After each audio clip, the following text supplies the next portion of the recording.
is an actress, entrepreneur, and author. He is a 3-time NBA champ, one of the greatest to play the game ever, successful businessman, and just recently, breaking news, part owner of the Utah Jazz, always in pursuit of ways to refresh and reinvent themselves.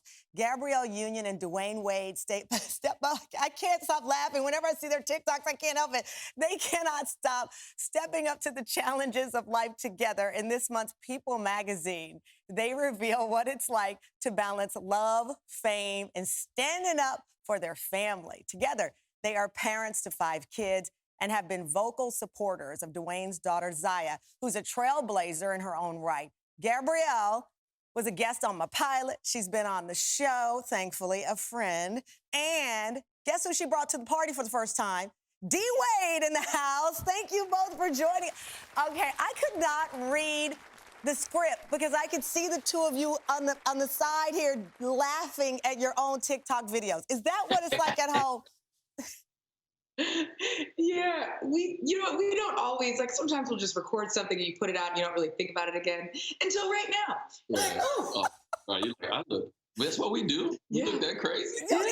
You guys, I look at your TikTok, I look at the social, and I'm thinking, okay, do they wake up and say, which one are we doing today? It's a dance challenge. It's, oh, that's my man challenge. It's all of it. Dwyane, is she the mastermind behind it, or are you the mastermind behind all of this?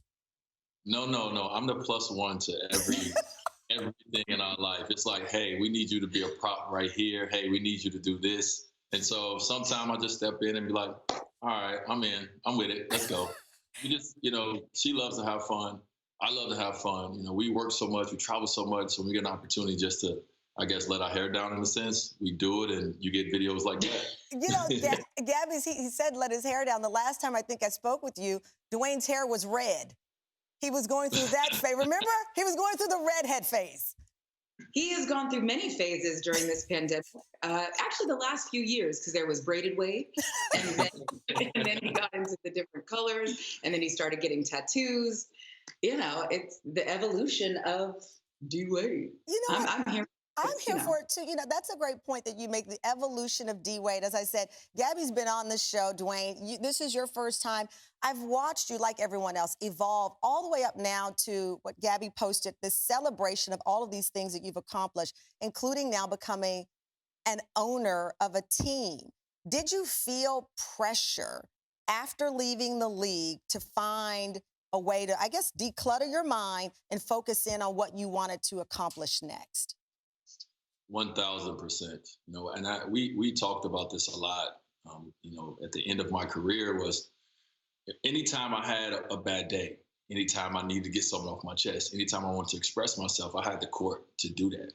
For 34 years of my life, I played basketball. And so leaving the game and coming out here into what we call the real world and not having that same outlet, you have to go find what that outlet is. And so, my wife always pushed me. She always said, hey, therapy is something. Therapy is something you need to get into. And that's something that I jumped into right away. But lately, what I really jumped into is the meditation part of it. Wow. Because, I think what we do as people, we give out so much energy to everyone every day. And so to recharge ourselves, we have to find that moment of silence. We have to find them things for ourselves. And so for me, meditation, whether it's 6 minutes, whether it's 20 minutes, to be able to kind of quiet my mind, kind of, set my intentions, is something that I needed to do. I needed to make sure that all of this energy and all of this, that anger that I had at times as well, I gotta make sure it goes somewhere and it can't go into people you love all the time. Right, exactly. I mean, that's the thing. You're a power couple and you support and uplift each other. As I said, I love the post on Instagram where Gabrielle said, we got him. They surprised you to celebrate all of your accomplishments. But Gabby, we know all of this is an individual journey and it's also a partnership. And you've been very open about your individual journey with mental health. We have something coming up later in the show called Smash Therapy, where people smash things to get it off their chest. You've explored a lot of different ways to find that balance in your life. D-Wade has meditation. I do transcendental meditation. What's your sweet spot in finding that mental health balance? Well, therapy, more therapy. Get to know your therapist. Find a therapist. I can't say that part enough.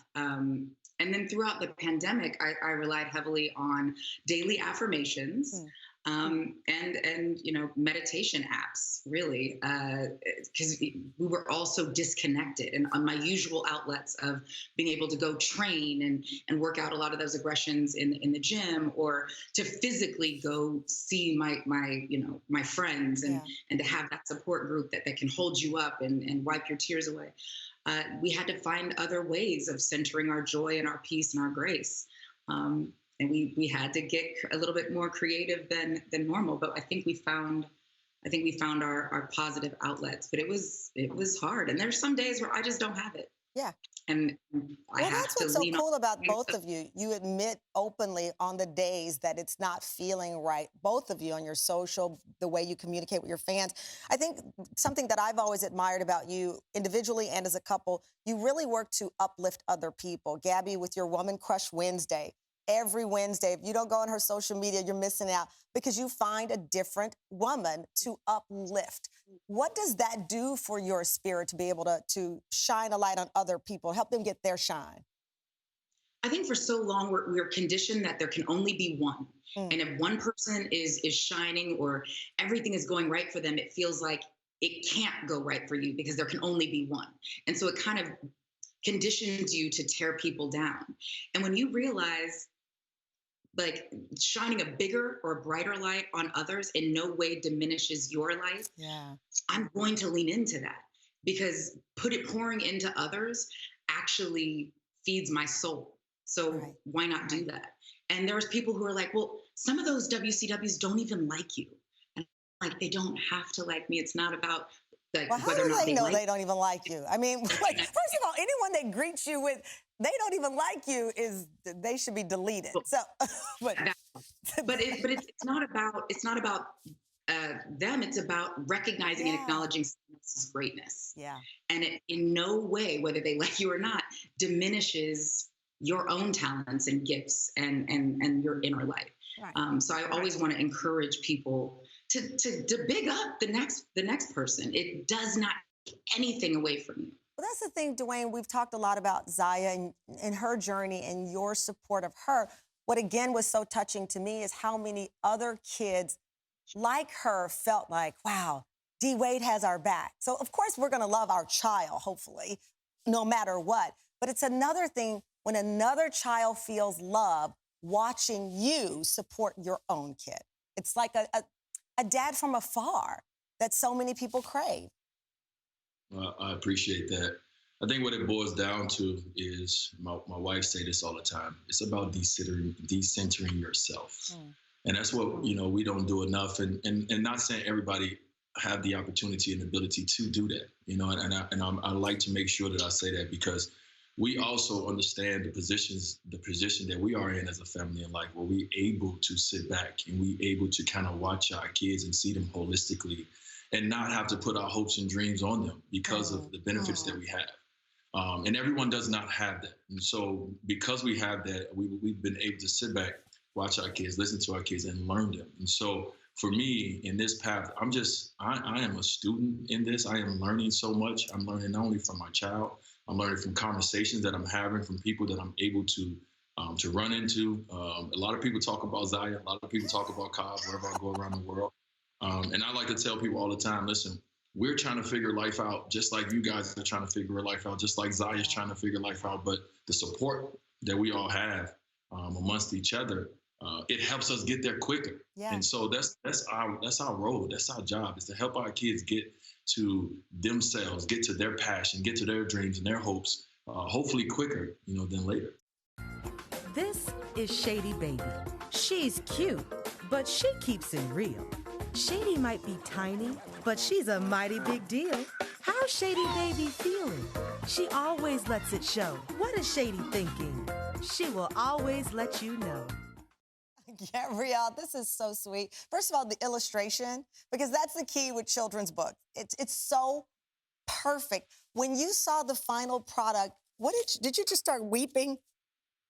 We did, because we were so intentional about the kind of illustrator that we wanted, and we wanted to make sure that it was a Black woman illustrator, and Tara was amazing. And she saw us how we see ourselves. And that's, the first big hurdle. And it was beyond our wildest dreams. It was really special. Now, Dwyane, how much involvement did Kaavia get in this? Because, I mean, first of all, the Shady Baby moniker fits her.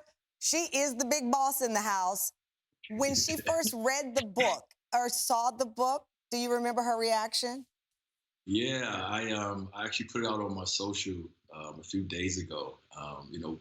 She's 2.5, so she don't really, 100% understand it all. But, the first time I got it, I went upstairs. My wife said, go upstairs and see what she says. And I showed her the book, and immediately she recognized it was her. And I found that to be incredible and that amazing. Is so sweet. That she knew that this illustration of this baby was baby Kaavia. And that to me was just incredible. Is there pressure when you have the Hollywood it baby? Because you have the Hollywood it baby. I mean, her Instagram, she had 2 million followers. She's already destined to be a superstar. We have to think a clip from her Instagram. Yummy. That's how you do it. Like. Can we get some water? Yeah. I can't have one? No one. Yeah, I can have one? No. Got some peanut butter.